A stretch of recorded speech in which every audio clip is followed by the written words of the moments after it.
Posibleng dahil sa itinirik na kandila ang sunog sa Mount Banahaw. Kagabi nakababa na mula sa bundok ang 5 pilgrim. Nagpaiwan naman ang 6 na iba pa para hanapin ang 2 nahiwalay na kanilang grupo. Darito ang report ni Von Aquino.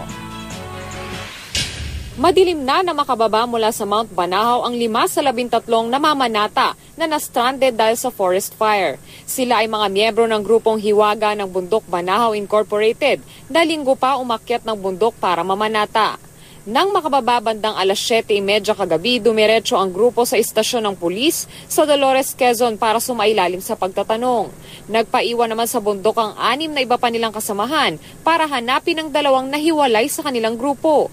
Ngayong umaga, isang panibagong grupo ng mga rescuer ang inaasahang aakyat sa Mount Banahaw para hanapin ang 2 nawawalang deboto. May mga rescuer din na nag-aabang sa base camp. Nitong linggo, 22 namamanata ang nagpaalam na umakyat sa Mount Banahaw pero hindi pinayagan. Taong 2004 pa ipinagbabawal ang pag-akyat sa bundok nang walang permiso.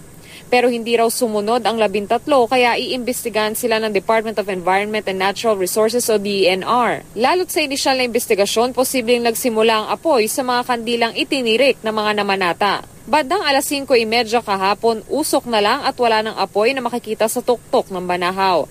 Tinatayang aabot sa 50 hektarya ng bundok ang napinsala dahil sa sunog. Kung titingnan nyo, napakataas ho ng terrain. Hindi po ba? Halos 1/4 na doon sa pinaka-top hill eh.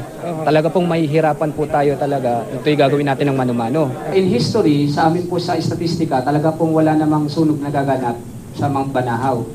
That is why pinag-aaralan namin, based on our understanding, ang lupa po sa Banahaw ay moist, kagaya po ng sa Makiling.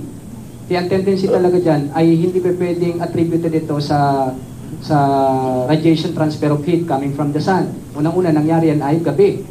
Para sa unang balita, Von Aquino reporting.